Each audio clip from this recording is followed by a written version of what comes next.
Hey everybody, Mr. Bookie Boo here, coming to you with a new LEGO City update.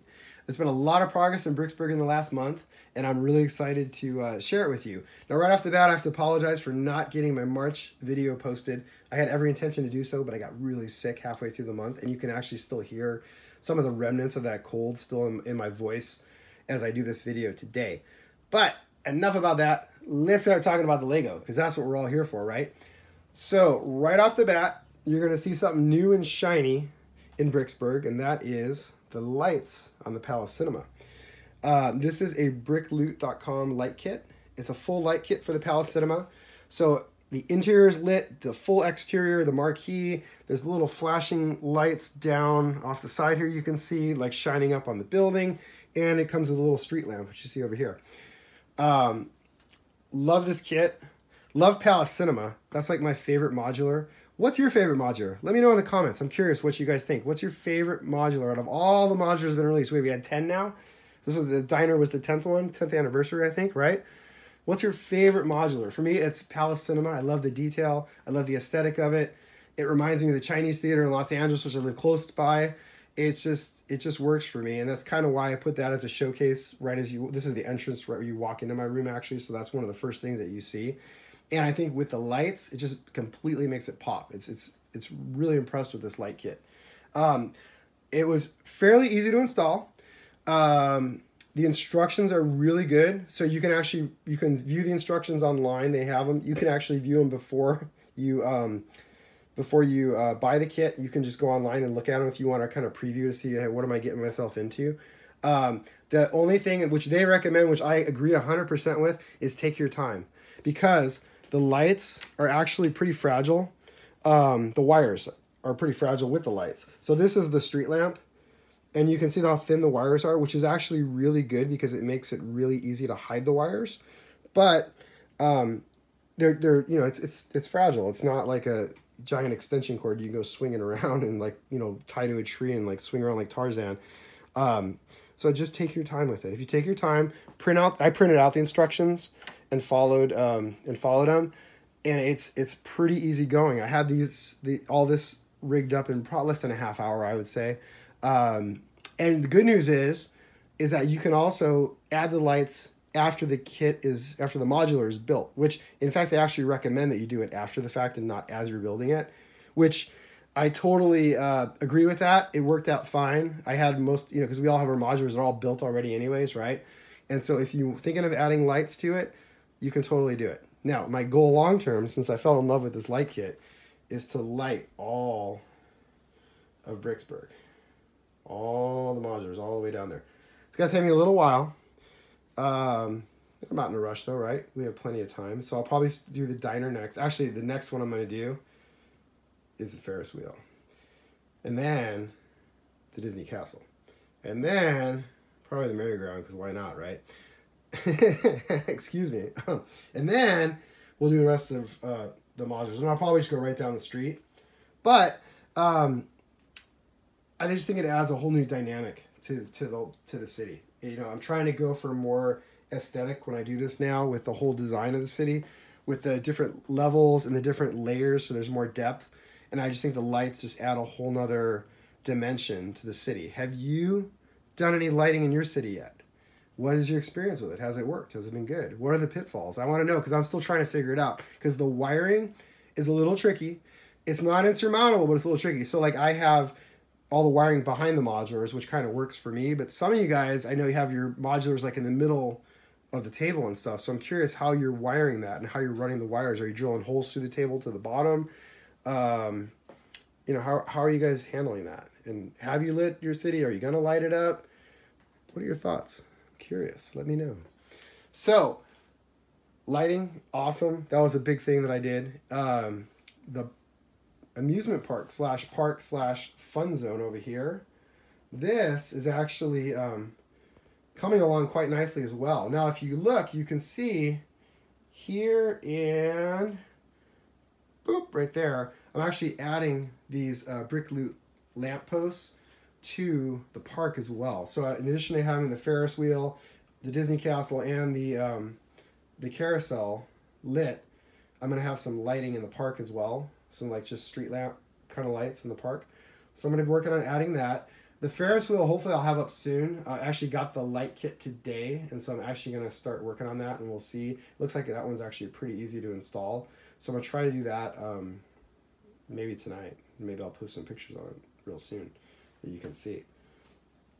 Otherwise, the other big thing that I did, and it's a big thing, is I continue to work on my facades in the back of Bricksburg. Now, I've had a couple. I added, I think since the last time I filmed, I've added 2 new ones. And what I've also done is I've raised the height on these to make them a little bit taller because they were a little too short in my opinion. So the facades are definitely coming along.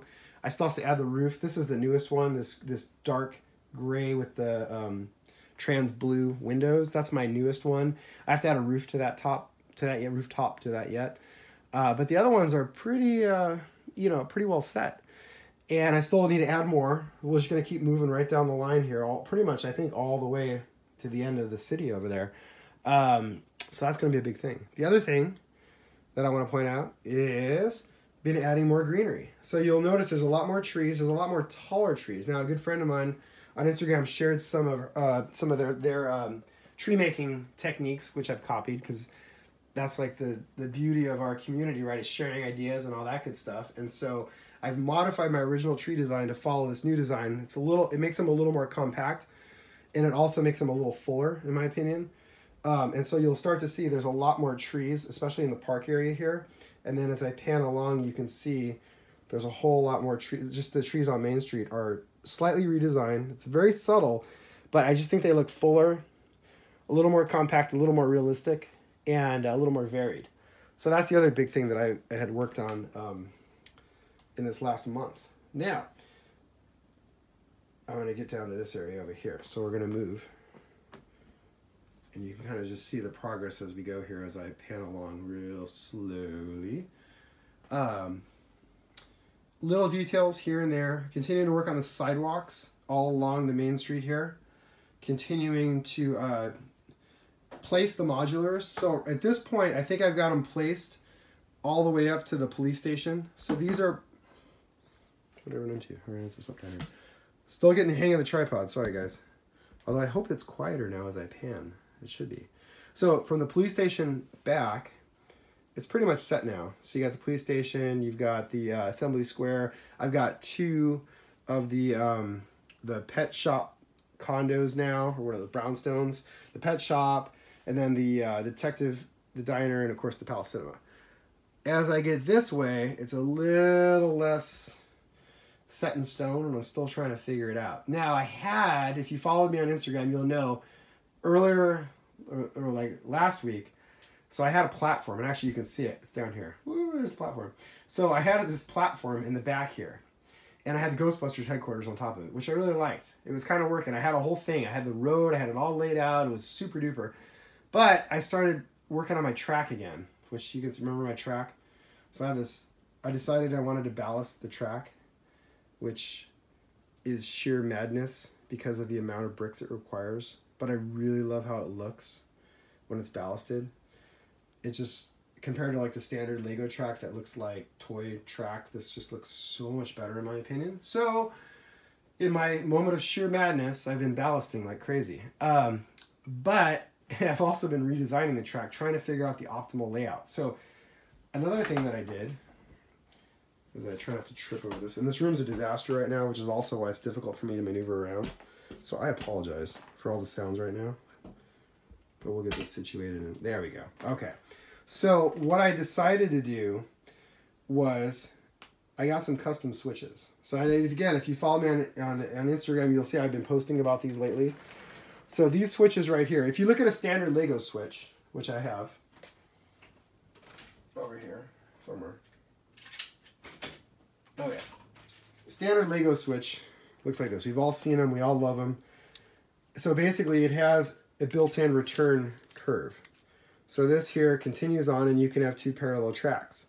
The problem with this switch is that you cannot connect them to make a crossover like this, because this piece sticks out too far, right? Or it sticks out too far that way. And then what happens is the spacing between the tracks is like way too far. It ends up being, instead of what is it, like, it's supposed to be like 6 studs in between. It ends up being like 16. It's ridiculous the amount of space that it takes.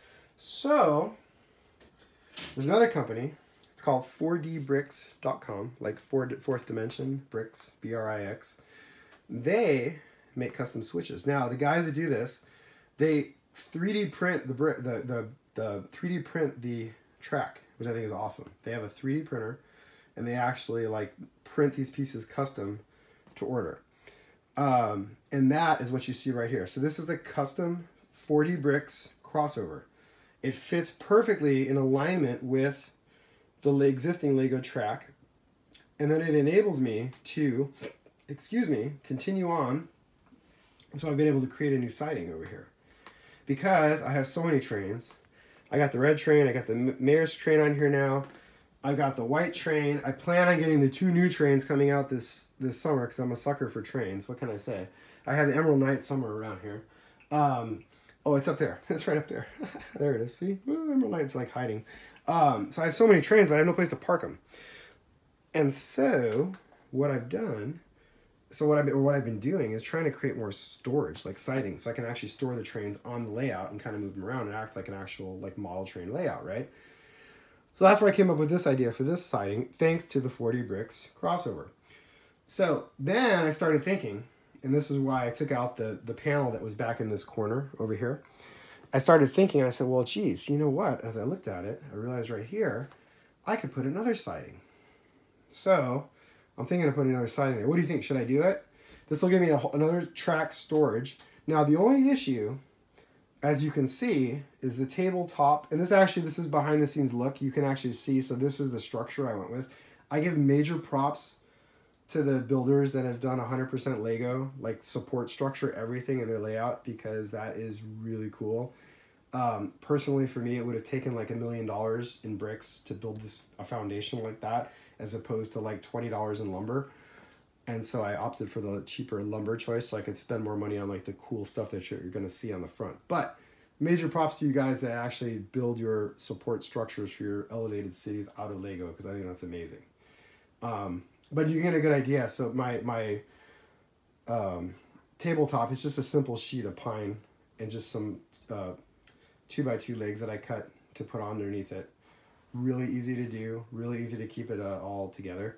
But anyways, as you can see, what I'll need to do is I'll need to cut this table right here a little bit. And then the problem becomes is that the street, so you can see the street road plates kind of run all along here, is not going to fit if I want to put modulars back in this corner. So not the end of the world though. So what I decided is somewhere over here instead, probably before the cut, the street's actually going to go off this way. And maybe I'll make a little parking lot or something here. I don't know. We'll see. And then this is just going to be like a promenade walkway. And I can put more modulars. And this also gives me the added benefit of having more space for modulars. Because as I pan, and you can see, right now I'm kind of tapped out. I've got room. I can fit one more modular on here as is. I don't have the Grand Emporium on the layout right now. So I got room for about one and a half modulars as it is right now. I still got to fit Ghostbusters, which is going to end up right around here somewhere. But then if I do that, I'll be able to add like 1, 2, 3, maybe 3, maybe even 4 more along here with a shorter platform pushback, and I gain more storage for my trains. So what do you think? You like that idea? Yeah? Yay? Nay? The other thing I'm going to point out real quick is underneath, you can kind of see these little wires poking out here. So this was my original plan was to have hidden switches all along the back here. And I was actually going to install a Y, which 4D Bricks actually makes a Y. This is an awesome piece of track. Because again, the standard Lego switches, there's just a left return switch and a right, and that's it. You got nothing else. Unless you can happen to find that 4-way crossover that they made like 10 years ago that are now going for like hundreds of dollars on Bricklink. So there's really no other options for turns and return turns. And in a space that's as compact as mine, I have very limited options for what I can do to get the trains turned around. This solves a lot of those problems because with a Y, originally I was going to, the Y actually sat right where you see it underneath here, and it split off to the right and to the left, and it completed the loop. So I had a loop here, and then it looped off this way over to Ninjago Land around that way. Now, in my new design, turns out I may not need this. That's okay, right? That's all part of the fun. You don't know until you try. Just because it started getting weird. And actually, the other cool thing with 4D bricks is they have electronic switches. So the boxes that you see on top of that Y peeking out under the corner there, so that's actually a switch motor. So that'll actually automatically flip the switch for you. And then they have a free app that you can download it on your computer that actually controls everything. So by the press of a button on your app, you can fully automate your train layout, which is really cool. Now, we'll see how that all goes, but just gives you an idea. You can do that. So continuing here though, so what I've done instead is this area. This was always going to be some type of train yard. Now it's not really so much of a yard as it is just a place for the trains to connect. And I have actually a full, in my old layout, the track in the foreground here went all the way to the back and connected at the back because I actually had a street right here. That's going to be gone because this way I can actually run the trains in a continuous loop. So they're actually going to be able to run all the way along here, all the way down to the other end of the room, all the way down there, all the way to that little tunnel right there, through the tunnel, around the back of the layout, all the way back, pop out right here, run along the back here, and then you can see that I got another siding that I'm working on. And I'm just going to point out again, so this was how it looked, and again on Instagram, or like, I don't know if it was last month I had that, but this was the piece that I had that was literally right here, like 2 days ago. Because I made it all modular, it's been super easy to like pull stuff apart and do different things. So I'm going to probably reuse this over here, but we'll see. But anyways, the track's going to go all the way around through Ninjago Land, which I'm slowly rebuilding now. And then it's going to loop to right here, loop back around, and then continue on this way. You get the gist of it, how it's going. See, so I have a continuous loop all the way around. Pretty cool. It's a nice long run. Trains are going to go around for a while. I can still park a lot of trains and move different things around. And then I added also over here more parking for the trains. So this is this is the perpetual mess. I actually cleared the mess off because I had to lower the tables to get them all to fit up with the new new tables with these new cabinets I got are actually like about an inch lower. So I actually had to lower this table. So I actually cleared it off. It was actually clear for a day before I put all this crap back on it. It's always something, right? So anyways, so that's kind of what we're doing, and that's where we're at. So you can see we made a lot of progress in Bricksburg. Got a long way to go, but I think I'm liking this new layout, and I think this is the final track. I think this is how it's going to be, with the exception of I don't know what to do here yet. Let me know what you guys think. Extra siding, no extra siding. What do you think? I'm leaning towards extra siding, but I want to hear what you guys have to think because I love you guys' opinion when you share. And then we're just going to keep adding more lights. So like I said, Ferris wheel lights are going to be next. And then we're going to scoot back down this way. And then after that, we're going to add more lights to this area. And then more lights to the city. So eventually, tripped on something. Eventually, the whole city is going to be lit up. And then I'll be able to turn off the lights and you'll be able to see it at night. It's going to be pretty awesome. So that's my update. That's where we're at today. Thank you for watching as always. I appreciate it. Questions, comments, ideas, suggestions, let me know because I love it. And I love the feedback and I love interacting with the community and sharing with you guys and hearing your guys' ideas and getting all that interaction going on because it makes it really cool. And it's Lego community is like the best community. So thank you guys for everything. And I will be back real soon with another video. Bye now.